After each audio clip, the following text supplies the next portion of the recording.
విద్యావంతులు రాజకీయాల్లోకి రావడం మంచి పరిణామమన్నారు బీజేపీ రాష్ట్ర అధ్యక్షులు రామచంద్రరావు. హైదరాబాద్లోని బీజేపీ కార్యాలయంలో పలువురు డాక్టర్లు, ఫార్మా నిపుణులు రామచంద్రరావు సమక్షంలో పార్టీలో చేరారు. చదువుకున్న యువత రాజకీయాల వైపుకు ఆలోచిస్తున్నారని తెలిపారు. మోదీ నేతృత్వంలో జెన్సీ నాయకత్వం ఉరకలు వేస్తోందని చెప్పారు. దేశంలో రోజురోజుకు దేశ వ్యతిరేక శక్తులు పెరుగుతున్నాయని, వ్యతిరేక శక్తులను ఎదుర్కోవాలంటే తాము కూడా శక్తిగా ఎదగాలని కోరారు.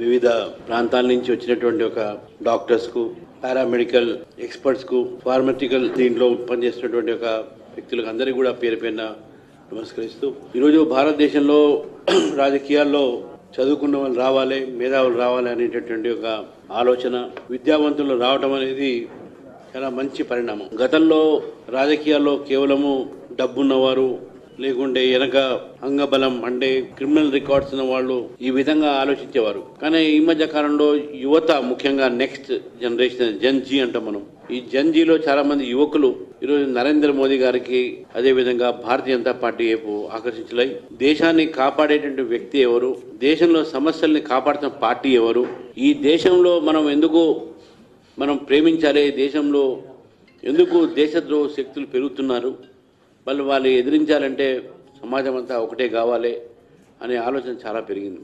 మరి కొంతమంది దేశద్రోహులతోని ప్రేరితమైన కొంత విద్యార్థులు, కొంతమంది మోదీ అమిత్కో గాడ్ దేంగే, ఆర్ఎస్ఎస్కో గాడ్ దేంగే అనేటువంటి ఒక స్లోగన్స్ చేయడము.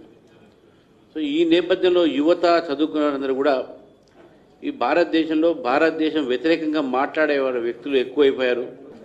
బూతుల పంచాంగం తప్ప వీళ్ళకు ఉండేవి ఏం లేదు. ఒకడు ప్యాంట్ ఇప్తా అంటాడు, ఒకడు తోలు తీస్తా అంటాడు. ఈ రకమైనటువంటి భాష రాజకీయాల్లో మాట్లాడి